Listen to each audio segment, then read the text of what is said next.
Ven Espíritu Santo, llena toda la tierra y revela a los pueblos el amor de Dios. Ven Espíritu Santo, cambia los corazones y renueva. Los años que estudié en el Colegio Ursulinas de Miramar, ¿me oyen? Sí. Okay.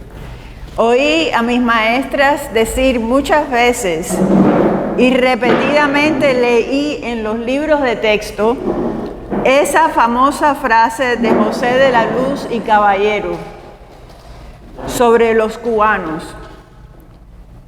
La frase es: el padre Félix Varela fue el que nos enseñó a pensar. ¿Se acuerdan ustedes de eso? Okay. Sí. A los 13 años, el 3 de julio de 1961, yo estaba en casa de una vecina y yo vivía en un tercer piso en un edificio al lado. Y oigo a mi mamá gritándome: Elena, sube, que tengo algo muy importante que decirte. Yo corrí por esas escaleras y llegué a nuestro apartamento y en la sala mi mamá me dice: mañana vas a salir para la Florida porque te han dado una visa waiver a través de eso que le llaman Operación Pedro Pan. No es mi propósito hoy hablar de mis experiencias. Sí salí al día siguiente, yo sola, sin mis hermanos. Okay. Pero hoy no voy a hablar de mis experiencias, sino que voy a hablar de Félix Varela, el sacerdote que nos enseñó a pensar, y de Brian Walsh, el sacerdote irlandés que fue el creador de la Operación Pedro Pan, que hizo posible que más de 14,000 niños y niñas salieran de Cuba sin sus padres, buscando refugio del régimen castrocomunista que se apoderó de Cuba en 1929. En algunos aspectos, estos dos sacerdotes fueron muy diferentes. Varela, nacido en Cuba, en el trópico, a finales del siglo XVIII, de baja estatura y de voz medida. Y Walsh, nacido en Irlanda, un clima frío, en la primera mitad del siglo XX, alto, medía 6 pies y 4 pulgadas y de voz fuerte. Pero tienen algo en común que los une a través de los años y a pesar de proceder de dos culturas distintas y de dos países diferentes y distantes. La fe católica que los llevó a ambos a ser ministros de los inmigrantes en los Estados Unidos. Varela en Nueva York y Walsh en la Florida. Empecemos con Varela. Pero para hablar de Varela en Nueva York voy a hacer un recuento de un breve repaso de su vida que yo estoy segura que ustedes conocen, pero no quiero saltar simplemente para Nueva York. Nació Varela en La Habana el 20 de noviembre de 1788.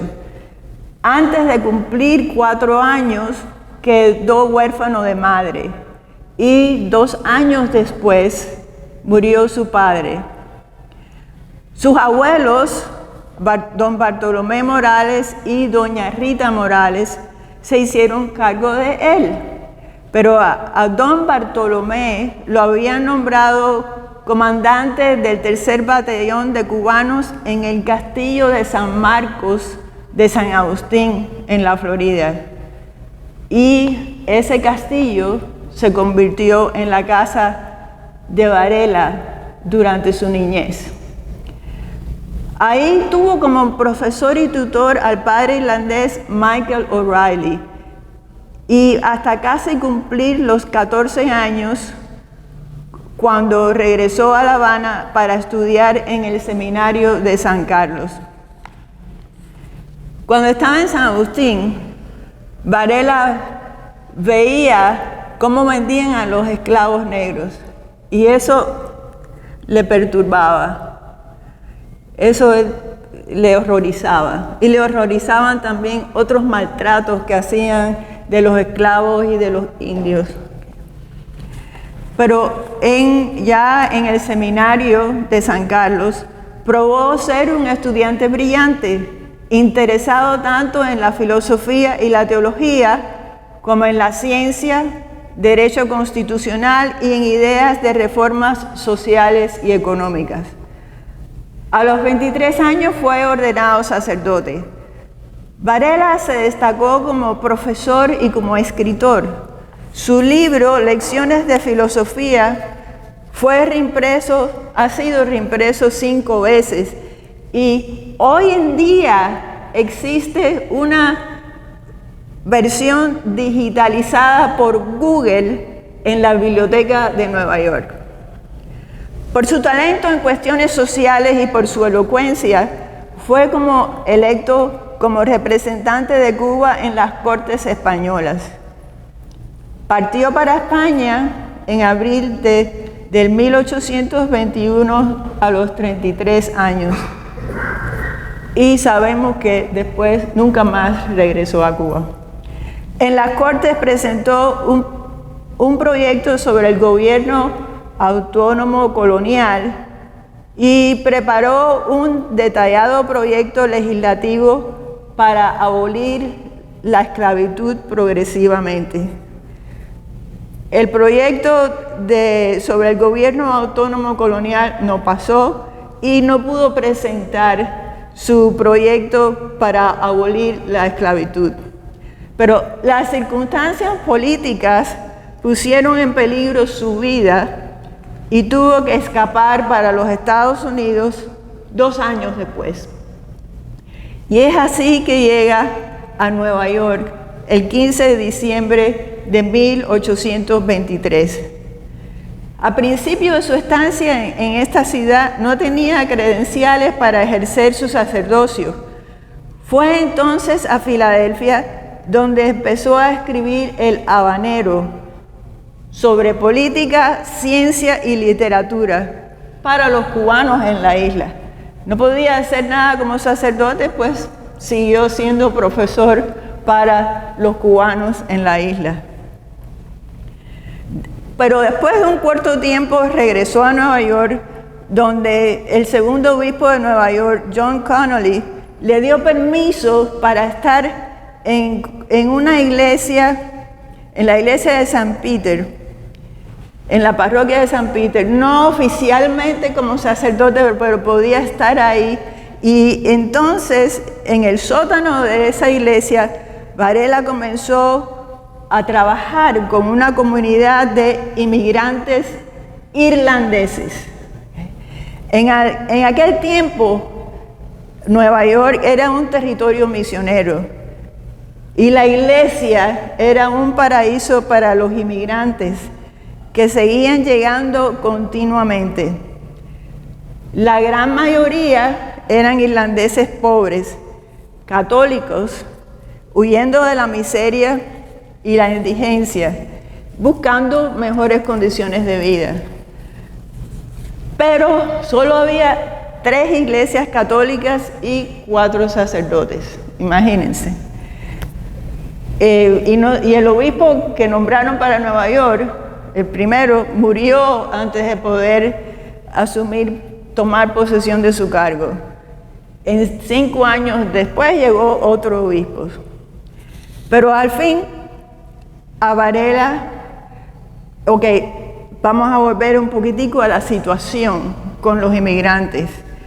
Los nativistas, que eran protestantes, anglosajones y supremacistas, incrementaron su prejuicio contra la iglesia y contra los irlandeses pobres por varias razones, incluyendo la aprobación en Inglaterra del Acta de la Ayuda Católica en el año 1929, que levantó muchas restricciones a cuales habían sometido a los católicos en Inglaterra. Y entonces los nativistas aquí en los Estados Unidos decían, aquí va a pasar algo igual, y todas estas personas indeseables van a tener derechos y libertades. Bueno, al fin a Varela le llegó el permiso para ejercer su sacerdocio. Le tenía que llegar de Cuba. Se demoró un poco de tiempo. En el año 1827, Varela compró la iglesia episcopaliana Christ Church, y el tercer obispo de Nueva York, que era francés, John Dubois, lo nombró párroco de esa iglesia. Los sacerdotes que trabajaron con Varela en esa parroquia eran de diversos países: Austria, Italia, Portugal, Cuba e Irlanda. Y hay aquí una cita de una placa en la iglesia de la Transfiguración, que todavía existe. Muchos pueblos, muchas lenguas, muchas razas encontraron el mismo lugar en la mesa del Señor. Esa iglesia está localizada en Five Points, que en esa época era la peor parte de Nueva York. Si ustedes han visto la película Gangs of New York, eso es Five Points. Si algunos de ustedes han visto la película que salió recientemente sobre la madre Cabrini, el lugar donde ella llegó fue en Five Points. Okay. En 1928 fundó una escuela parroquial cerquita de la iglesia para niños pequeños, y 2 años después se le unieron las Hermanas de la Caridad para ayudar con la escuela. Entonces, aquí vamos a ver. Hubo una epidemia de cólera en Nueva York en el año 1932 y se prohibieron las reuniones públicas. Las iglesias, varias iglesias cerraron por la muerte de los parroquianos. Del padre Varela se dice que vivió en los hospitales y junto a otros sacerdotes y religiosas cuidó a los enfermos. Y también decía en un lugar que todo el tiempo que estuvo en Nueva York, todos los días él iba a visitar a los enfermos en el hospital. Y entonces dicen, esto es de los McCadden, del libro de los McCadden, Torchbearer for, que le llaman en español, ¿cómo es?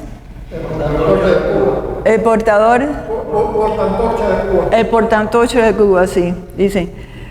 Varela visitó los barcos de inmigrantes en esa época de la epidemia, que eran sospechosos de traer el flagelo, el cólera, a la ciudad. Suplicó y se abrió paso en medio de la cuarentena para llevar el consuelo de los sacramentos a los afligidos.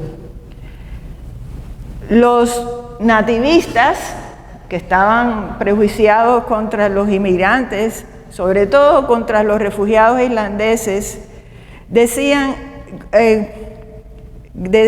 se pusieron más en contra de los irlandeses, diciendo que ahora traían esta peste, esta epidemia, así como la pobreza, venían de pobreza, y lo peor de todo, el papismo, porque eran católicos. Y los McCadden añaden que, a pesar de que los nativistas estaban opuestos a que se le ayudara a los inmigrantes y todo eso, que tenían una alabanza, aquí dice, casi envidiosa por la abnegada devoción del clero católico a sus desafortunados hermanos. O sea, los criticaban y todo eso, pero decían, la verdad están haciendo una buena obra cuidando de estos inmigrantes. Frágil frágil de salud, ignorando los síntomas de sus enfermedades, noche y día, esto también es de los Maccaden, en cualquier clima, estaba de guardia para los enfermos y los pobres. Iba siempre a pie, a menudo sin protección contra los elementos. Mientras otros dormían, él estaba ocupado con su pluma, porque la escritura era más esencial para él que el descanso.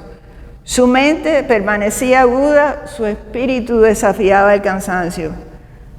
Y aquí viene un tema que se ha hablado aquí algunas veces sobre la campaña que Varela hizo para que en las escuelas públicas de Nueva York se pudieran, que en las escuelas católicas de Nueva York le dieran fondos públicos, igual que se le daban a las escuelas públicas.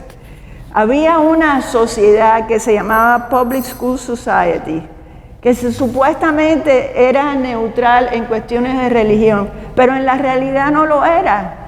Publicaban libros en contra de la Iglesia Católica, tenían lecciones en contra de la Iglesia Católica. Y entonces él dijo, si están diciendo falsedades de la Iglesia Católica, bueno, que ellos digan, que ellos enseñen su fe, porque les están pagando al gobierno, pero que también nos paguen a nosotros cuando nosotros tenemos escuelas católicas. Es muy complicado este tema, pero en definitiva no aceptaron el darle ayuda a las escuelas católicas, pero le quitaron las ayudas a las escuelas públicas, supuestas escuelas públicas que enseñaban religión. Y entonces esos protestantes se pusieron más furiosos contra Varela y contra las escuelas católicas y todo eso. Pero ¿por qué era importante para Varela que hubiera escuelas católicas? Porque ahí venían los inmigrantes y él los ayudaba en todas formas, no solamente en las necesidades de emergencia, pero también en su educación. ¿Okay?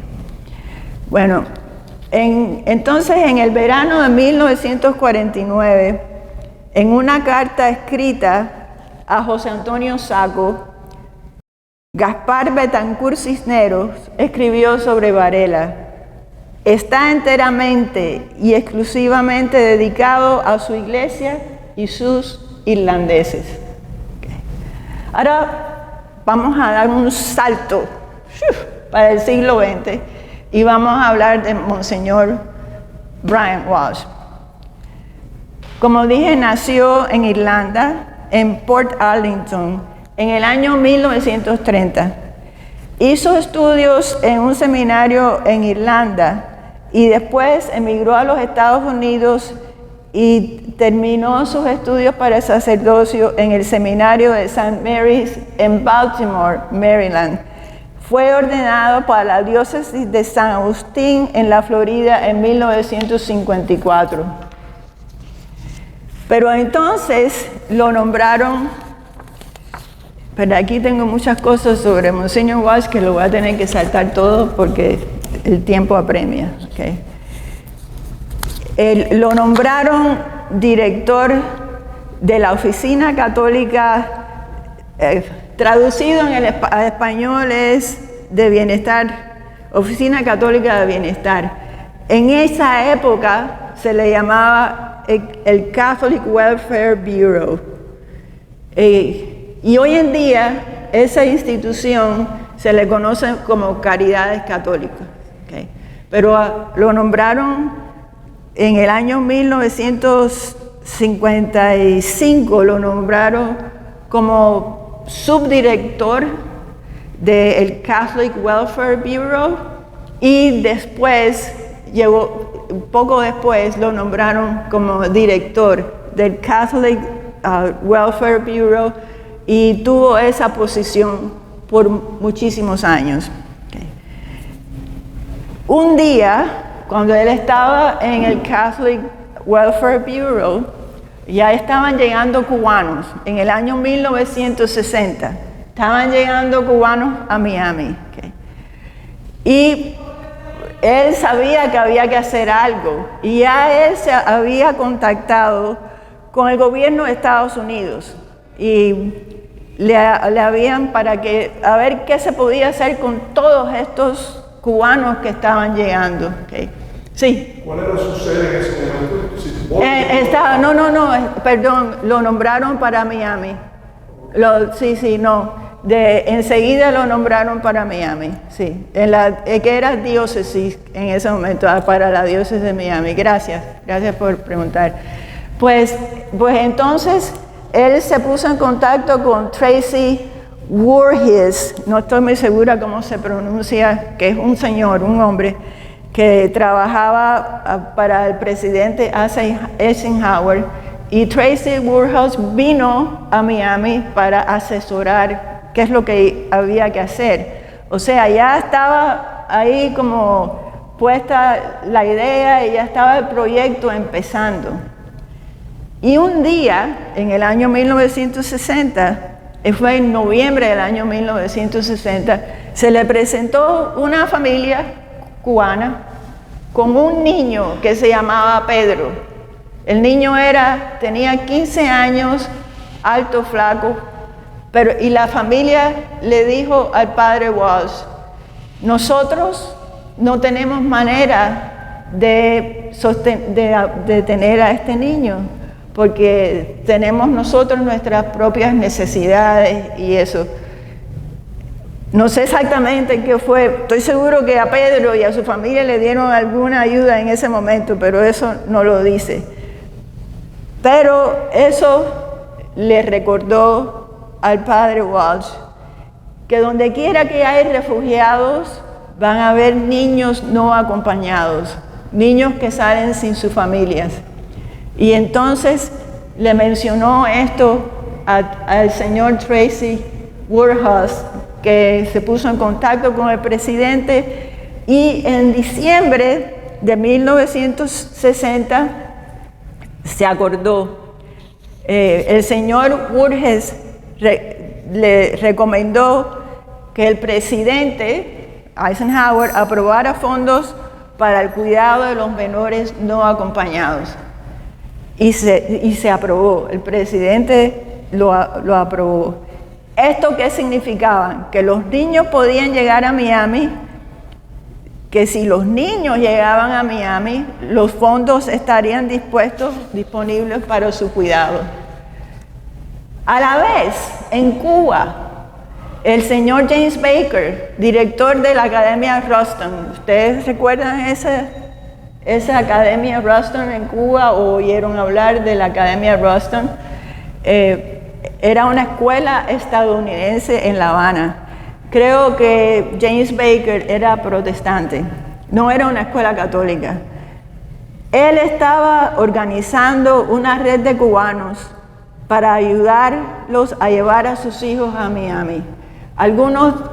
Los padres estaban en Cuba y estaban involucrados en contrarrevolución y necesitaban que sus hijos estuvieran protegidos. Entonces James Baker vino a Miami para ver qué se podía hacer para enviar a estos niños y dónde podían estar. Y se encontró, lo conectaron con Monseñor Walsh. O sea, ya Monseñor Walsh había recibido la aprobación de fondos para niños cubanos. Y aquí viene James Baker diciéndoles, hay gente interesada. Yo conozco a gente interesada que quieren enviar a sus hijos.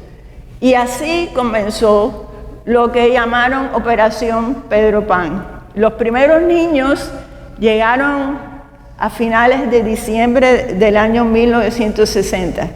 Pero la idea era que los niños iban a tener sus visas de estudiantes, iban a venir acá, y Monsignor Walsh y el Catholic Welfare Bureau los iba a de alguna forma buscar albergue y cuidarlos. Y llegaron 2, pero entonces en enero, creo que fue enero 3 del año 61, se cerraron las relaciones diplomáticas entre Cuba y Estados Unidos, se rompieron. Entonces, ¿cómo se le mandan visas a esos niños? El gobierno americano accedió que se le podía mandar visas waivers. En español se dice exenciones de visa, pero no todos los cubanos decíamos allá en ese momento la visa waiver, que cualquier cubano que tuviera una visa waiver podía venir para los Estados Unidos. Bueno, se formó una red en Cuba para que los padres interesados en enviar a sus hijos los pudieran mandar a través de una visa waiver de Operación Pedro Pan, y cuando llegaran a los Estados Unidos los iban a atender. Y al principio, cuando Monsignor Walsh le preguntó al obispo Coleman Carroll, que era el obispo, si podía traer a niños, a 500 niños cubanos para acá, él calculaba, Monsignor Walsh le dijo, Monsignor Coleman Carroll le dijo, 500, ¿por qué no 2000? Y así fue, le dieron permiso para hacerlo. Lo que pasa es que en ese momento ninguno de los dos se iban a imaginar que en casi 2 años vinieron más de 14,000 niños a través de la Operación Pedro Pan. Y eso es la obra por la cual más se ha destacado Monsignor Brian Walsh. Pero eso no fue lo único que él hizo, porque él siguió en el Catholic Welfare Bureau. Él estaba muy preocupado por el problema racial. Él abogó por la segregación racial, abogó por las personas de la raza negra.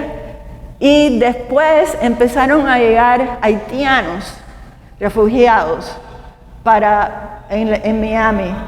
Y él sirvió a los haitianos.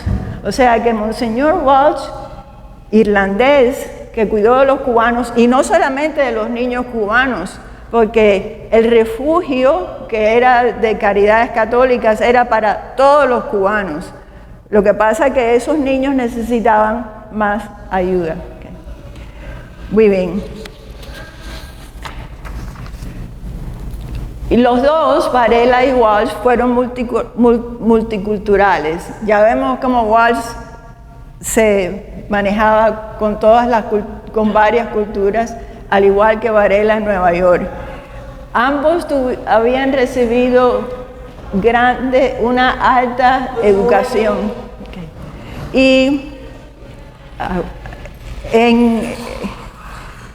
eran servidores de todos los pobres, de los inmigrantes, defensores de la libertad, porque Varela, que no mencioné mucho, tenía su proyecto para que Cuba se independizara completamente de España y que no se anexara a ningún otro país. Y Walsh ayudó a los cubanos que estaban huyendo, buscando libertad aquí en los Estados Unidos. Otra cosa, ambos fueron ecuménicos. Varela, aunque él tuvo sus polémicas con los protestantes, lo hacía de una manera muy, muy civil y establecía relaciones con ellos. Y Walsh también estuvo involucrado en el movimiento ecuménico, especialmente en las relaciones entre los católicos y los judíos. Así que creo que voy a parar aquí y me pueden hacer, tengo más, pero se puede alargar más. Sí, dime. Yo he trabajado con una persona, Pedro Pan, que ya antes de Pedro Pan, yo soy un ejemplo de eso, ya en Colomán, algunos padres cubanos estaban mandando a sus hijos fuera del país. Sí, claro, no sí. sé si ustedes cuando, quiera que sea cuando Fidel se declaró marxista comunista y cuando pasó la ley de la patria potestad se llama. Mira, Después de Playa Girón, ya había comenzado la operación Pedro Pan. Bueno, yo quiero que eso es muy importante. Estaba recordando que mi padre me contaba a mí que mi padre, en el verano del 60, mi padre apoyó la revolución. Él era del campo, vivía en la ciudad ya, era la reforma agraria, era un gran hombre. Él recibió con los Fidel de los campesinos que vinieron a la ciudad, él recibió a un campesino en nuestra casa, que creo que vivió con nosotros en un fin de semana que fue. Y cuando se fue, mi padre le dio a ese hombre la llave para un apartamento gratis, para que se quedara si quería en la mano.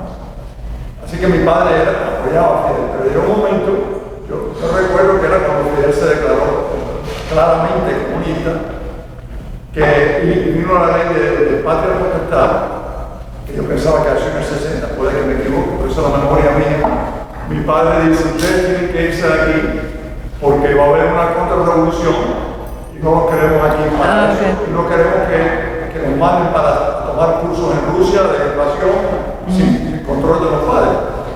A mi hermana, que ya tenía 18, para que no sé si Pedro Pan llegó a los chicos de 18, era hasta los 17. Así que mi hermana... Pero a veces aceptaban un poquitico más. Mi hermana la mandan para una escuela católica, pupila en Kentucky, cuando empezaba la temporada, que era agosto seguro la escuela.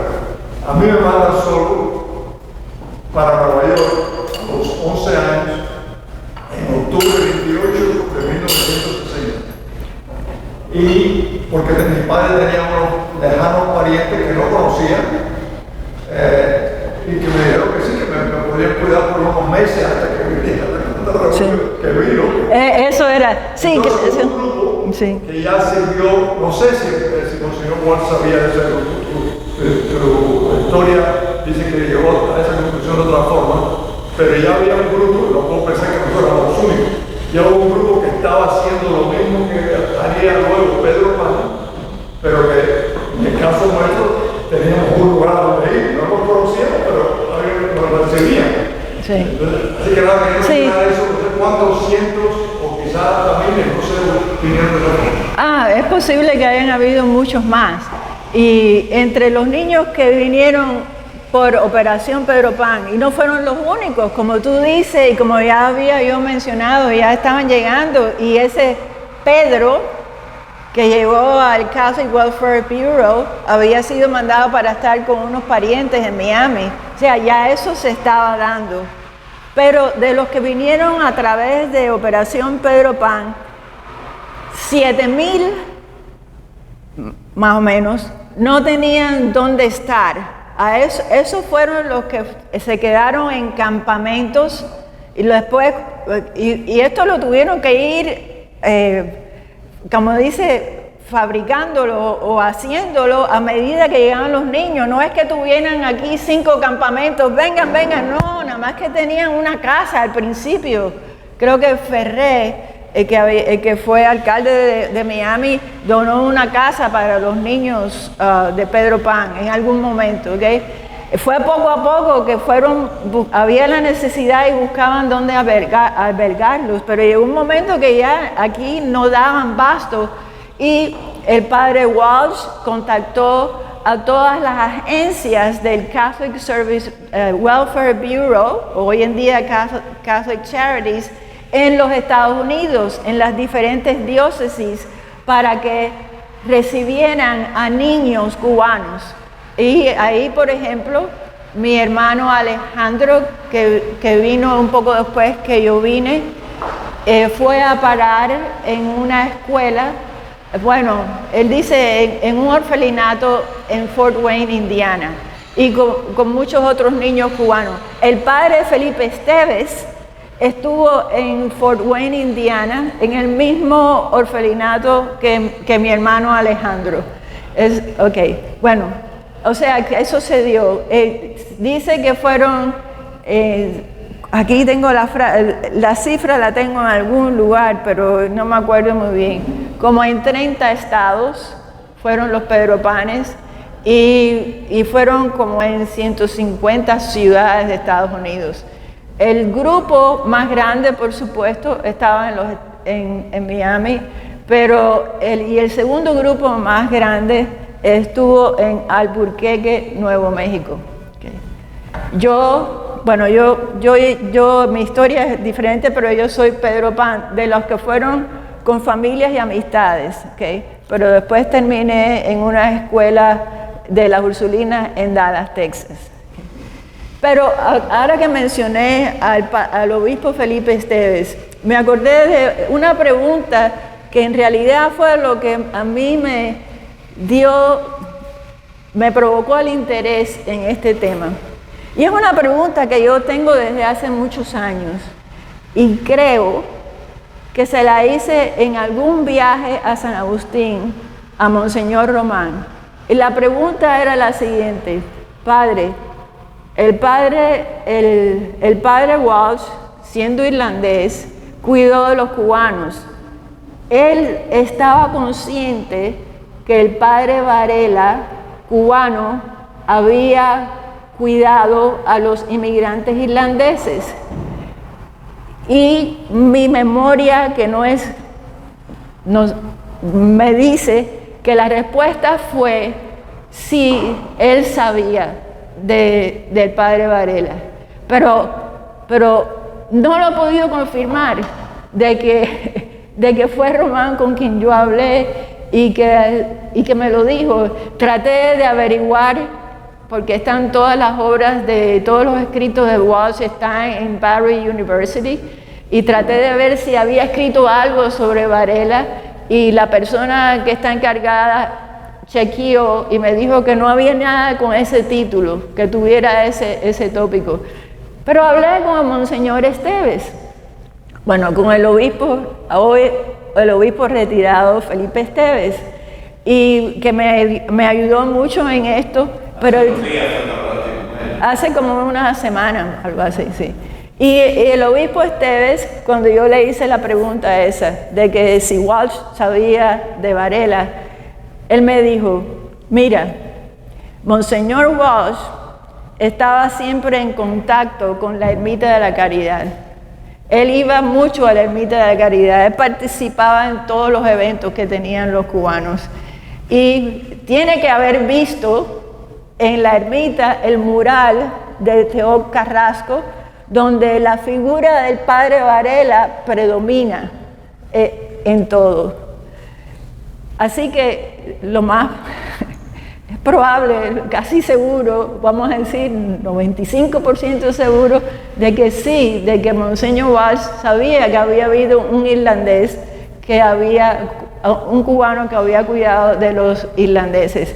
Y recientemente, preparando esta charla, me encontré un escrito hecho por un periodista americano del Sun Sentinel cuando murió Walsh, y hablando de todas las obras que había hecho y todo, etcétera, etcétera. Y entonces al final dice: el primer velorio va a ser en la Ermita de la Caridad. Después le hicieron otro velorio en otro lugar y después el entierro. Pero tiene que haber estado muy cerca de su corazón, porque la Ermita de la Caridad estaba, y ahí estaba la figura del padre Varela. Yo me pregunto, ¿qué conclusión puedo llegar yo aquí? Bueno, Dios en su providencia le puso al sacerdote cubano en el camino a los inmigrantes mayoritariamente irlandeses en el siglo XIX, y a nosotros los cubanos, los haitianos y los latinoamericanos en el siglo XX al sacerdote irlandés. Y me encontré un escrito hecho por un sacerdote joven de Nueva York, que es, ahora el nombre de él, déjame ver si me acuerdo, pero el nombre en este momento no es importante, pero que salió publicado el año pasado, y lo busqué a ese sacerdote en el internet, y estuvo con el obispo retirado Cisneros en su parroquia por 3 años. O sea, ese joven sacerdote tiene que haber conocido mucho de Varela porque estuvo con Cisneros. Y entonces escribió un artículo sobre Varela, que déjame ver, aquí está, ayudando a un cubano y un irlandés después, ayudándole. Exacto, un cubano primero y luego un irlandés, padre Tom Foody, que si yo tengo nosotros muchos deudas de conciencia, ¿no? Es que yo a día de hoy no sé si yo reciproqué plenamente al padre Foody todo ese exceso de amistad rebosante y cariñosa que tuvo conmigo, sobre todo hasta terminar mi doctorado. Pero ahí está un cubano, entonces padre de nuestro hijo, Felipe Ter y el irlandés Tom Foody. O sea que es una experiencia maravillosa. Pues, sí, ahora quisiera, esto me lo sugirió Sixto y creo que tenemos tiempo. Mi padre se quedó en Cuba con mi mamá después que ya todos los hijos habíamos venido para acá. Cada uno de mis hermanos vinieron separados. ¿Okay?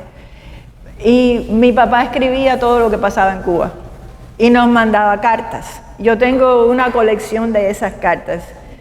Y en el año 2011 yo pertenecía al Board de Directors y al History Committee de Operation Pedro Pan Group, que se dedica a guardar la memoria de los Pedro Panes y otras cosas.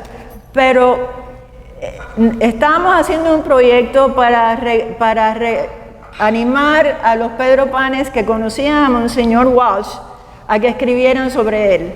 Y vaya, enseguida empezamos a recibir, porque Walsh es venerado entre los Pedro Panes, ¿okay? Y todas las historias de todo eso de Walsh nos empezaron a llegar.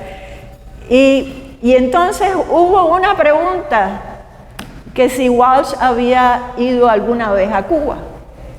Y unos decían que no, porque cuando Juan Pablo II visitó a Cuba, a finales del siglo XX, no dejaron a Walsh ir, no le dieron permiso. Y entonces decían, no, él no fue. Y yo no sé si por qué yo me puse a buscar entre las cartas de mi padre y me encuentro un reportaje. Mi papá era detallado y te explicaba todo desde el principio hasta el fin con todo lujo de detalle, ¿no?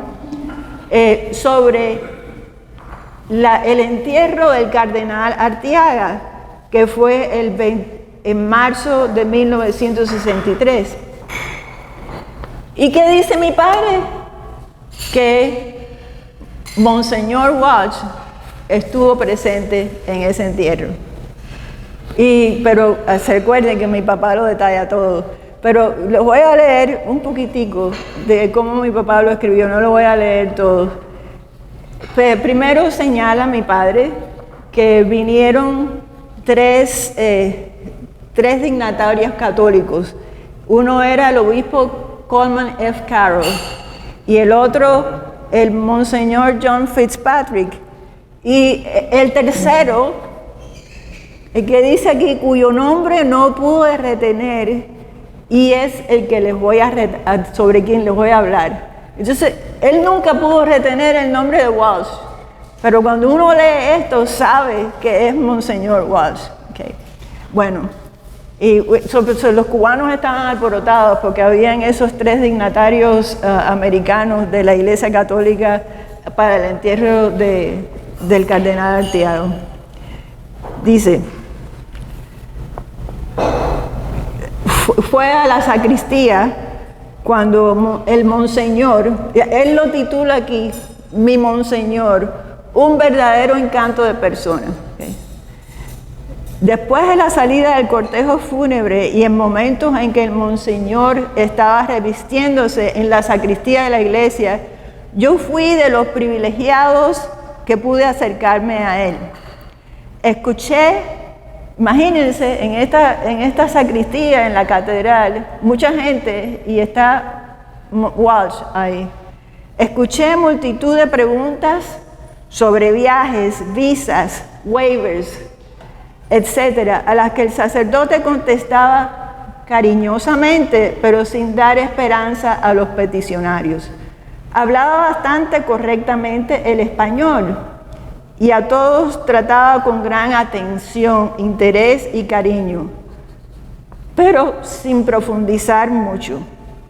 La última pregunta que escuché fue en español, pues algunas personas, hombres y mujeres de toda condición social que estaban ahí presentes, le hablaban en inglés, y la dama del caso preguntó: Monseñor, ¿cómo le parecen a ustedes los cubanos que están allá? La contestación fue: a todos los queremos muchos y nos parecen muy bien. Esa fue la respuesta de Walsh, ¿no? Cuando al fin pude abordarlo, hablamos en la forma siguiente: Monseñor, ¿conoce usted a Monseñor Alfredo Müller? Sí. ¿Cómo no? ¿Dónde está? ¿Ha venido? Sí, Monseñor. Él está ahora junto al catafalco. Yo soy el hermano de él. ¿Conoce usted a mi hermano que vive en Miami? Entonces, Monseñor quedó un ratico pensando. Entonces me preguntó, muy embullado y con la cara radiante de sonrisas, un joven alto, delgado, de espejuelos, que todos los días oye misa y comulga en mi iglesia. Entonces dice mi padre, comprendí que se refería a mi hijo Javier, Francisco, a mi hermano, okay. Se refería, que ustedes lo conocen como Francisco, él es Francisco Javier, en la casa de Javier, okay. Y dice, comprendí que se refería a mi hijo Javier y le contesté, Monseñor, ese es mi hijo. Entonces vino lo espectacular allí, en medio de todos los presentes y para asombro de todos, me echó los brazos a los hombros y contestó, su hijo otra vez comulga todas las mañanas, hoy en misa y comulga en la iglesia. Figúrense ustedes cómo quedé yo de emocionado, de confundido. Me limité a aceptar el abrazo rodeándolo con mis brazos por debajo de los suyos. Acuérdense que era bien alto. Okay. Sí. Pues es muy alto y los suyos me quedaban más arriba de los hombros, dice mi padre. Sin poder articular palabra alguna y librándome al fin de la emoción inicial, pude darme gusto persiguiendo esa porción de cuerpo viviente entre mis brazos, pensando que estaba diariamente tan cerca de Javier y haciéndome la idea de que estaba estrechando un pedazo de mi hijo. Luego de unos cuantos segundos nos separamos y entonces le dije que cuando lo volviera a ver le diera un abrazo en mi nombre y le contara que me había visto, que todos estábamos muy bien. Mi padre dice, quedé abrumado, contento, feliz, emocionado, confundido y perplejo. Y aquí tiene una aclaración. Aclaro que mi Monseñor firmó muchos misales, devocionarios, estampitas que la gente le presentaba para ello y que muchas veces dijo su apellido, el cual no retuve en la memoria. La gente creía que era él el obispo, pero él aclaraba que solamente era Monseñor. Llevaba sotana morada y bonete de igual color con una linda moña a borla.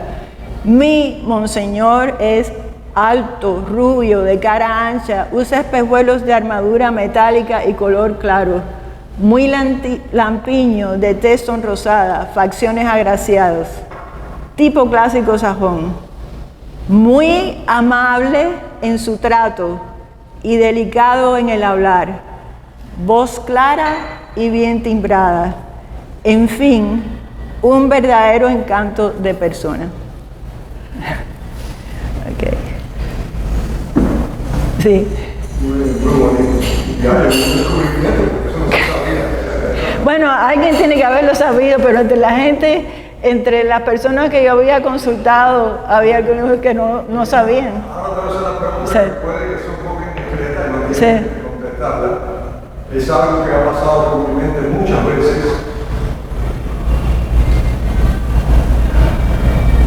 Con respecto a mis padres, que salieron de Cuba solamente para pasar mi cumpleaños en Nueva York, que me habían mandado antes, y vienen entonces para pasar el cumpleaños conmigo en Nueva York, y se quedan hasta el 3 de marzo, se quedan un poco más, y es cuando ocurre Bahía de Cochinos, y entonces cierran la frontera y nunca pudieron regresar a Cuba. Mi padre nunca tenía intención hasta ese momento de que se iba a quedar en Estados Unidos, y no necesitaban ya regresarse a Cuba, porque su manera de pensar eso iba a cambiar entonces.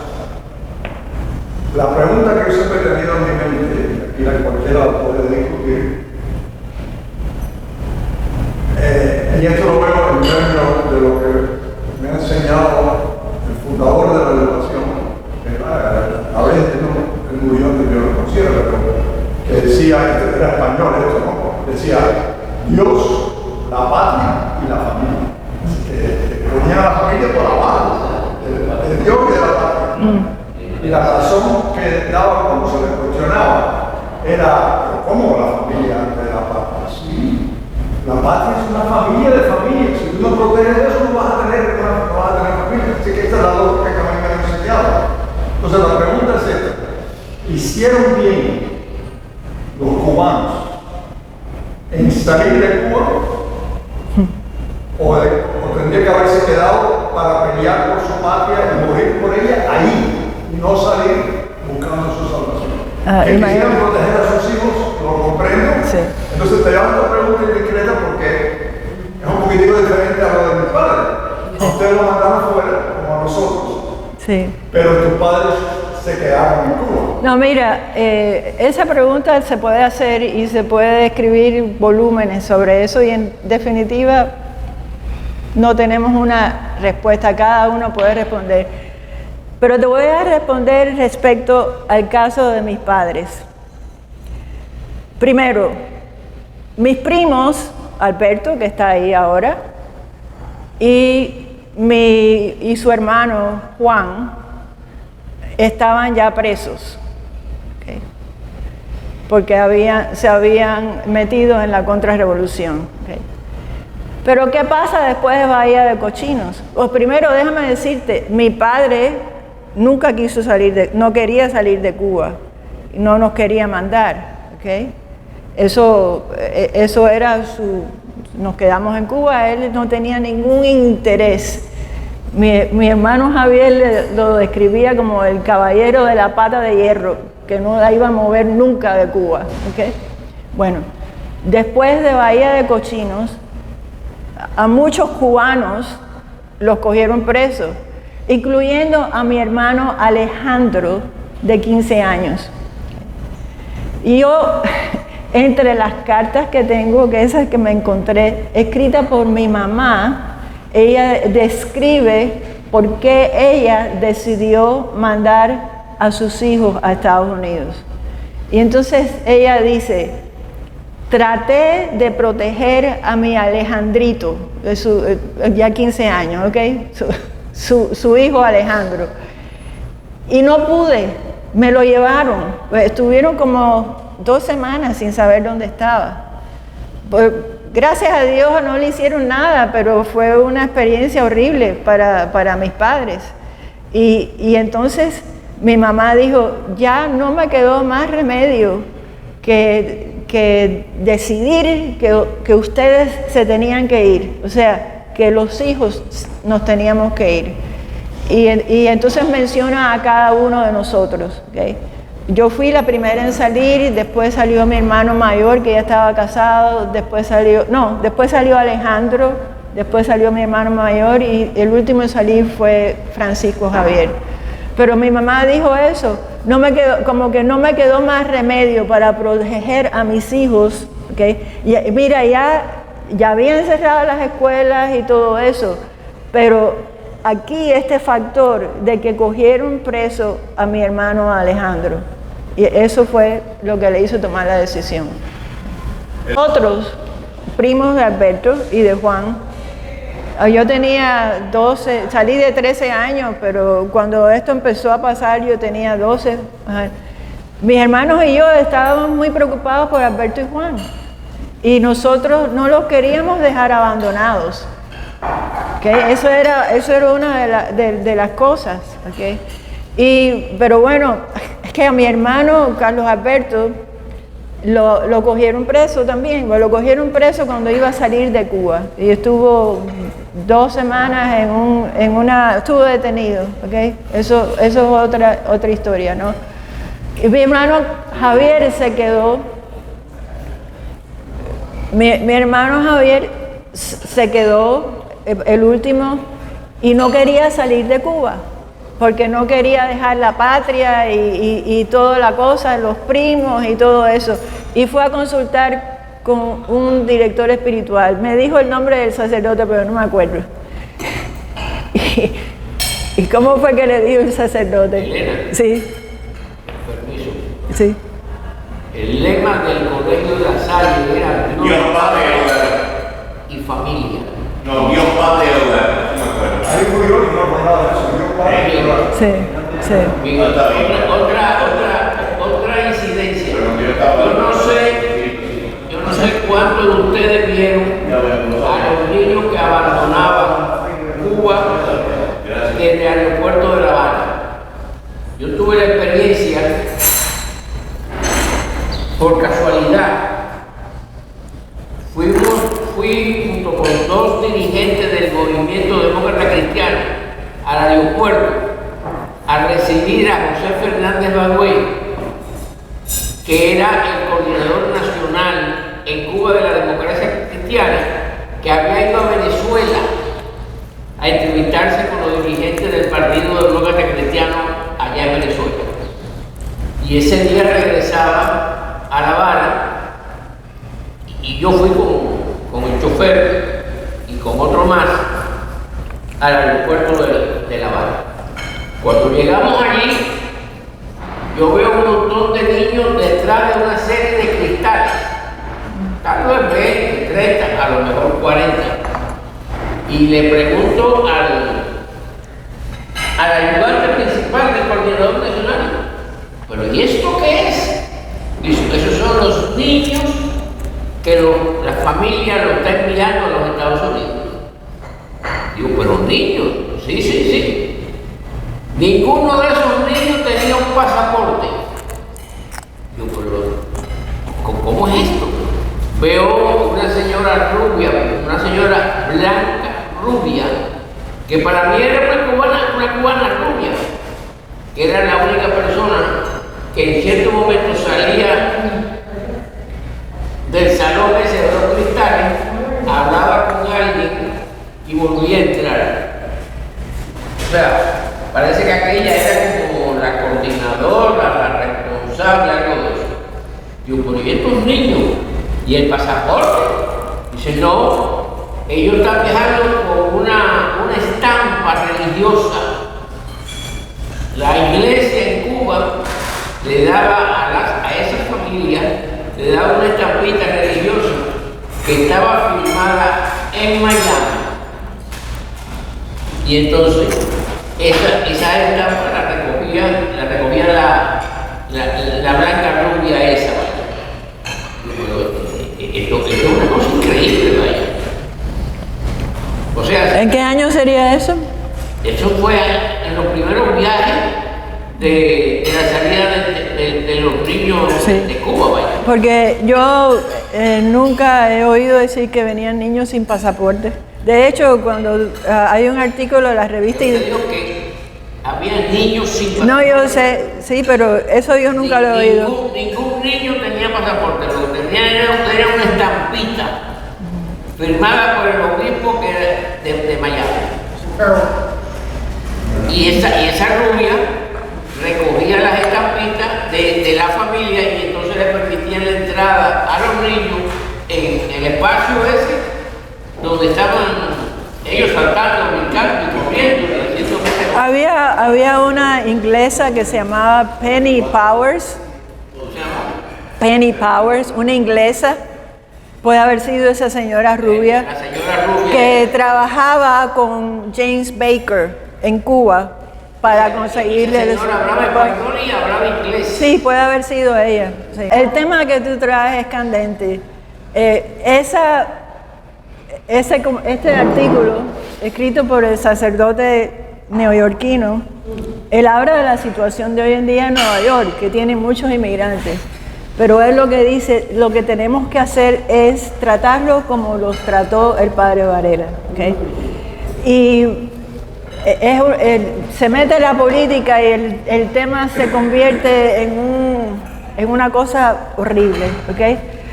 Pero también Catholic Charities existe hoy en día y Catholic Charities tiene shelters en la frontera sur de Estados Unidos y hay personas, algunos legisladores y gobernantes y otras personas que se llaman católicas que quieren cerrar esos centros porque los acusan de que están como que facilitando la venida de esos inmigrantes. Y lo que está haciendo Catholic Charities hoy es lo mismo que hizo el padre Walsh en los años 60 y más, y lo que hizo Varela en Nueva York.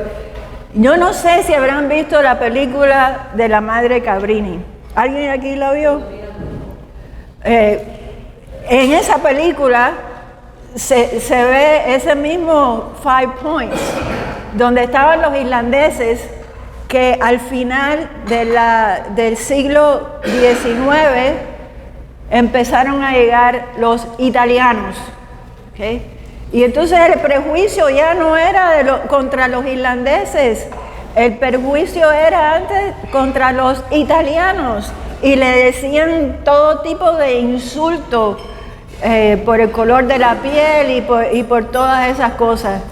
Tristemente, en la historia de los Estados Unidos, país de inmigrantes, muchas veces, no sé si siempre, lo que ocurre es que viene una ola migratoria de un país, no la aceptan, tienen prejuicios, al fin se establecen, pero ¿qué pasa?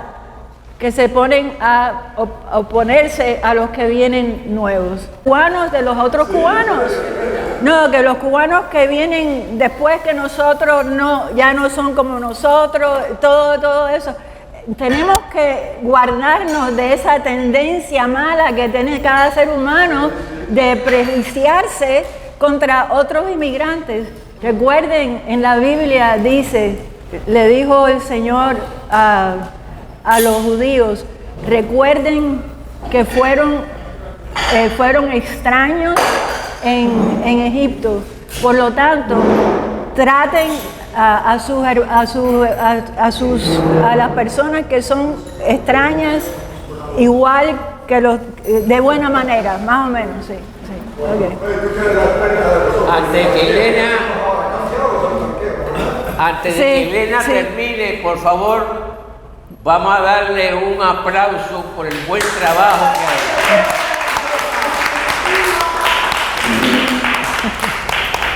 Felicidades, Happy New Year. Muchas gracias.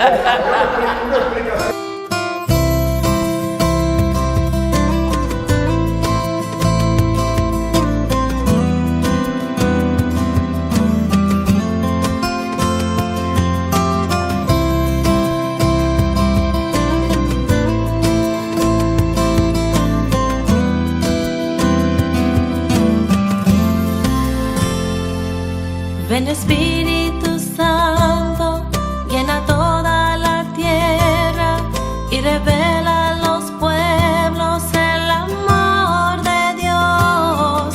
Ven Espíritu Santo, cambia los corazones.